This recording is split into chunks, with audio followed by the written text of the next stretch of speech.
Hi hello, ഇന്ന് നമുക്ക് റെസ്റ്റോറൻറ്റിലൊക്കെ കിട്ടുന്ന പോലത്തെ ടേസ്റ്റി ആയിട്ടുള്ള എളുപ്പത്തിൽ തയ്യാറാക്കാൻ പറ്റിയ മുട്ടക്കറി ഉണ്ടാക്കി നോക്കാം.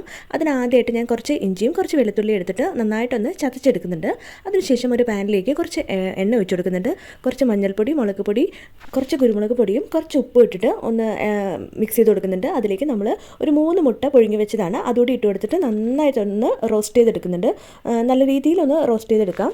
അതിനുശേഷം ആ മുട്ട മാറ്റി വെച്ച ശേഷം അതേ പാനിലേക്ക് കുറച്ച് വെളിച്ചെണ്ണ ഒഴിച്ചു കൊടുക്കുന്നുണ്ട്. അതിലേക്ക് കുറച്ച് പെരിഞ്ചീരകവും ഒരു വലിയ സവാള മുറിച്ചതും ചെറുതായി മുറിച്ചതാണ് അതും അതിലേക്ക് കുറച്ച് ഉപ്പ് ഇട്ടിട്ട് നന്നായിട്ടൊന്ന് വഴറ്റിയെടുക്കാം. അതിൻ്റെ കളറൊക്കെ നന്നായിട്ട് ചേഞ്ച് ആവണ വരെ വഴറ്റിയെടുക്കാം. ഇനി ഇതിലേക്ക് ഇഞ്ചി വെളുത്തുള്ളി നമ്മൾ ചതച്ച് വെച്ചതും കൂടി ഇട്ട് കൊടുത്തിട്ട് നന്നായിട്ടൊന്ന് വഴറ്റിയെടുക്കുന്നുണ്ട്. ഇനി നമുക്ക് ഒരു വലിയ തക്കാളി മുറിച്ചതാണ്, അതുകൂടി ചെറുതായി മുറിച്ചത് ഇട്ട് കൊടുത്തിട്ട് നന്നായിട്ടൊന്ന് വഴറ്റി കൊടുക്കാം.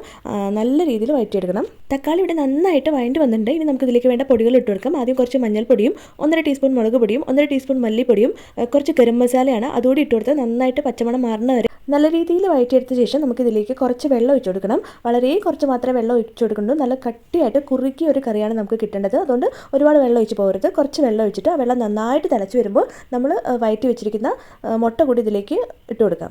മുട്ട ഇട്ട ശേഷം നന്നായിട്ട് തിളച്ച് വരണം, തിളച്ച് നന്നായിട്ട് കുറുകി വരണം.